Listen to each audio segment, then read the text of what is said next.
बहनों भाइयों, जय श्री राम। आशा है आप लोग स्वस्थ और मज़े में होंगे। महाभारत 2024 के पार्ट 2 में एक बार फिर से चुनावी चर्चा करेंगे। जिस तरह से गर्मी बढ़ती चली जा रही है, उसी तरह से चुनावी गर्मी भी बढ़ती जा रही है। मैं एक बात से बड़ा अचंभित हूँ और दुखी भी हूँ कि हम लोग किस प्रकार के हैं। क्योंकि जो इंसान 25 करोड़ लोगों को इन 10 वर्षों में गरीबी रेखा से बाहर ले आया, जो 80 करोड़ लोगों को मुफ्त में अनाज दे रहा है, जिसने 10 करोड़ उज्ज्वला योजना के तहत गैस कनेक्शन दे दिए, जिसने ऐसे लोग जिनके पास रहने की जगह नहीं थी, उन्हें 4 करोड़ पक्के आवास दे दिए। इसके साथ साथ 14 करोड़ शौचालयों का निर्माण हो गया। तो और इसके साथ आपको शायद याद हो कि 2014 के पहले जो मेडिकल कॉलेज थे, उनकी संख्या थी 387। अभी पिछले 10 वर्षों में 319 मेडिकल कॉलेज नए बने, केवल 10 वर्षों में। मेडिकल की सीट बढ़ गई और पीजी में भी बढ़ी। इसके साथ साथ आईआईटी, आईआईएम, इनकी भी इसमें भी वृद्धि हुई। जो 2014 के पहले केवल भारत में 2 एम्स हुआ करते थे, आज भारत में 16 एम्स हैं 10 सालों में। अब और बनते ही चले जा रहे हैं। उसी तरह आप एयरपोर्ट को देख लो, स्टेशनों की रेलवे स्टेशनों को देख लो, उनका कायाकल्प देख लो। रेलवे स्टेशनों का सड़कें, हजारों किलोमीटर सड़कें रोज बनती चली जा रही हैं। ऐसी ऐसी जगहों पर सड़कें बन रही हैं जहां कभी कल्पना नहीं की जाती थी। तो ये वो एक इंसान ने पिछले 10 वर्षों में यही सब किया। इसके साथ साथ घर घर में पानी मिले, बिजली मिले, इन सब के उन्होंने उपाय किया। आयुष्मान कार्ड के तहत 5 लाख तक मुफ्त इलाज की सुविधा भी दे दी। और क्या चाहिए हमको, और कितना चाहिए। लेकिन इतना सब करने के बावजूद भी मोदी जी को चुनाव के समय इतनी मेहनत करनी पड़ रही है कि एक दिन में वो 2-2, 3-3 राज्य का दौरा कर रहे हैं, 3-3, 4-4 जगह रैली कर रहे हैं। क्या हम लोगों को नहीं चाहिए था कि मोदी जी, पिछले 10 सालों में आपने हम लोगों को, हमारे लिए बहुत कुछ किया है, उसके हम एहसानमंद हैं। आपको घर बैठना चाहिए, आराम करिए, हम ये काम करेंगे और आपको जिता कर लाएंगे। तो ये बात मेरे दिमाग में आई, इसलिए मैंने आपको इसका जिक्र किया। जैसा कि मैंने आपको कहा था कि महाभारत 2024 में कि यह चुनाव साधारण नहीं है, यह बहुत भयावह होने वाला है। जैसा कि राहुल गांधी ने कहा है कि केरोसिन बिखरा हुआ है पूरे देश में, आग लगाने की ज़रूरत है, आग लग जाएगी।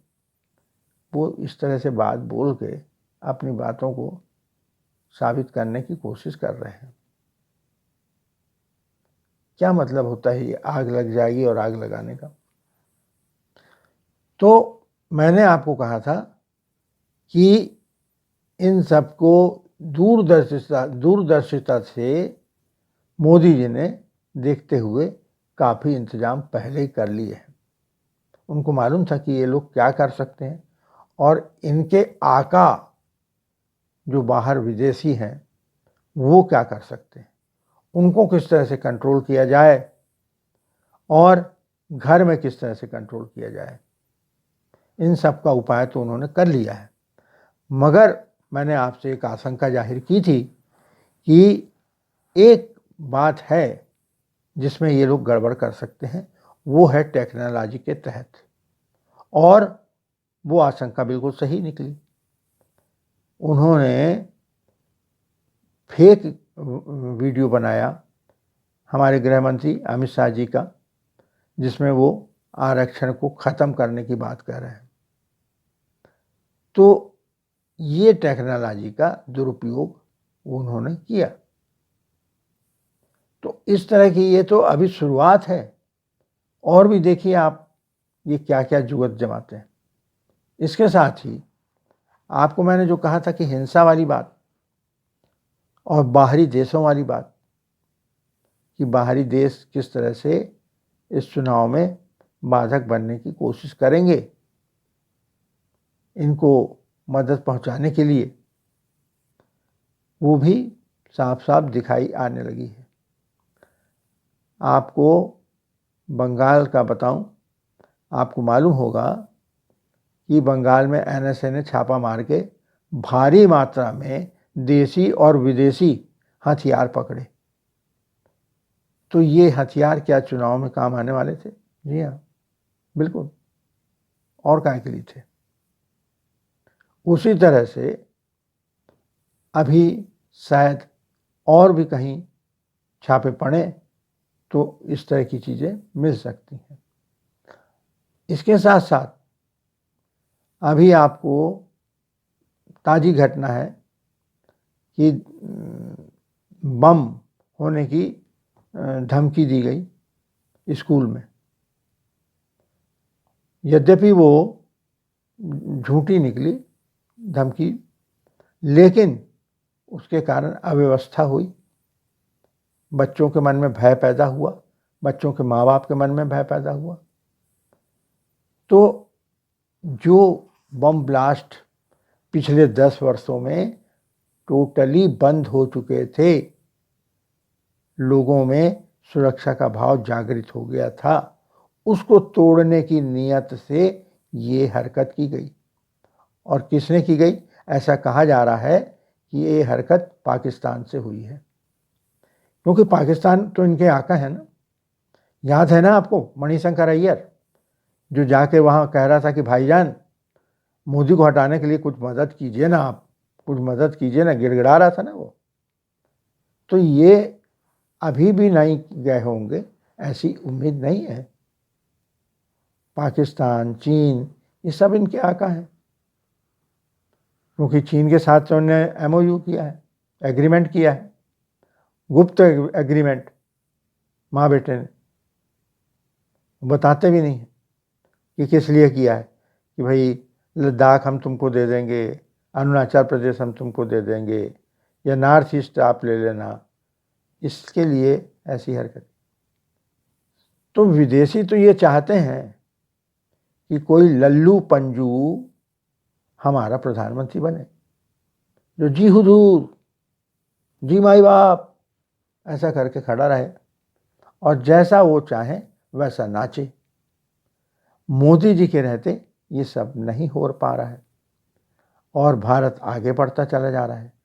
इसलिए ये सारी हरकतें अभी होंगी, आपको तरह तरह से भ्रम में डाला जाएगा, तरह तरह से झूठी बातें फैलाई जाएंगी, जिसमें ये मीडिया सारे, चाहे यहाँ का हो चाहे इंटरनेशनल मीडिया हो, ये सारे लोग शामिल हैं। ये इस तरह की बातें आपको भ्रम में डालेंगे, भयभीत करेंगे, ताकि आप लड़खड़ा जाओ। हाँ, एक बात जरूर आपको मैं बता दूं कि अभी जो 2 चरणों के चुनाव हुए हैं वो बहुत अच्छे हुए हैं। यद्यपि चुनाव का जो प्रतिशत है वो कम है, कम मतलब इतना भी कम नहीं है कि जिसको कहा जाए कि बहुत ज़्यादा कम हो गया, लेकिन जो होना चाहिए था वो नहीं हुआ और इसमें ये गलती हमारी है। यदि हम कुछ उम्मीद करते हैं तो कि हमारे लिए ऐसा किया जाए, हमारे लिए ये सुविधा दी जाए, हम उंगली उठाते हैं ना किस पे, सरकार पे। तो आपको उंगली उठाने का अधिकार नहीं है जब तक आपकी उंगली में निशान ना लगा हो वोट देने का। तो इसलिए वोट का जो है, जो प्रतिशत हुआ है कम, लेकिन इसके बावजूद जो 190 सीट में चुनाव हुए हैं उसमें ऐसा अनुमान है कि 110 से लेकर 116 तक, बल्कि 120 तक भाजपा को सीट मिलने की उम्मीद की जा रही है। 110 तो निश्चित रूप से। अब ये विचित्र बातें कहते हैं, अरे ये इनका मीडिया एकदम तुरंत सक्रिय हो जाता है। वोट कम हुआ है, मोदी तो गयो, मोदी का जादू खत्म हो गया, मोदी मैजिक गायब, वोट का परसेंटेज कम है, इसका मतलब बीजेपी जा रही है। इस तरह से इसमें इस प्रकार की फैलाने में लोग आ जाएं धोखे में। तो वोट का परसेंटेज अगर कम हुआ तो भैया वायनाड में तो और सबसे ज़्यादा कम हुआ, तो इसका मतलब क्या वहाँ पे जा रहे हैं, कांग्रेस जा रही है, सीपीआई सीपीएम जा रही है। तो ये दोहरी बातें करना इनका काम है। इसके पहले भी ये लोग इसी प्रकार की झूठी बातें फैलाते थे, चाहे वो गुजरात का इलेक्शन हो, चाहे वो छत्तीसगढ़, राजस्थान और मध्य प्रदेश का इलेक्शन हो। इन इलेक्शन के समय भी इन्हीं पत्रकारों ने, तथाकथित पत्रकारों ने दुनिया भर की बातें की थी कि नहीं ये तो बीजेपी तो गई, बीजेपी राज्य में गई, इतना मिल रहा है, हमारे पास ये रिपोर्ट आ गई है, मोदी का जादू खत्म हो गया है, गुजरात में ऐसा हो रहा है, फलानी जगह ऐसा हो रहा है। तो लेकिन नतीजा क्या निकला, उल्टा हुआ ना। तो इनकी बातों पे आपको नहीं जानने का, ना ही इनसे आपको चिंता करने की, क्योंकि ये दावा है कि जो मोदी जी ने कहा है, और मुझको मोदी जी की बात पर पूरा भरोसा है कि 400 पार, मतलब 400 पार होके रहेगा। आपको ये बता रहा हूं कि 404 से लेकर 416 सीट की उम्मीद की जा रही है, ज़्यादा हो सकती है, 400 से ज़्यादा तो होगी ही, इतना पक्का मान लीजिए। भले ही वो सट्टा बाजार वाले कुछ बोलें, भले ही राजनीतिक पंडित ये बोलें कि नहीं इतनी आएगी जी, नहीं उतनी आएगी जी, नहीं, भरोसा रखिए मोदी जी पर, 400 के पार होके रहेगा, चाहे ये कितना भी उठापटक कर लें।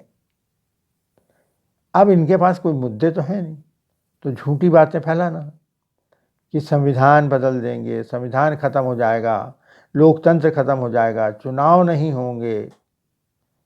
कहीं कहा मोदी जी ने कि चुनाव नहीं होंगे, वो तो एक नेशन एक चुनाव की बात कर रहे हैं। तो फिर ये चुनाव नहीं होने की बात कहाँ से आ गई? और संविधान को तो जितनी बार कांग्रेस ने खेला है उसके साथ, उतना किसी ने नहीं। राजीव गांधी के समय पे, इंदिरा गांधी के समय पे हमेशा संविधान के साथ छेड़छाड़ होती रही है। जबकि अगर मान लीजिए कोई चेंज करना होता तो अभी भी कर सकते थे पिछले 10 सालों में, तो जब 10 सालों में नहीं किए तो अभी क्या हो गया? तो ये ज़बरदस्ती के डर, झूठ फैलाना, ताकि कम से कम उसी के लपेटे में आके हमको कुछ मिल जाए वोट। क्योंकि उनके पास मालूम है कि उनके पास कोई मुद्दा बचा नहीं रह गया है कि जिसमें मोदी जी ने कोई चीज़ छोड़ी ही नहीं है, किसी प्रकार की बात कि भाई ये फलानी चीज़ गलती हो गई, ये गलती हो गई तो यहाँ पे इनको अपन खींच लेंगे, ऐसा हुआ ही नहीं।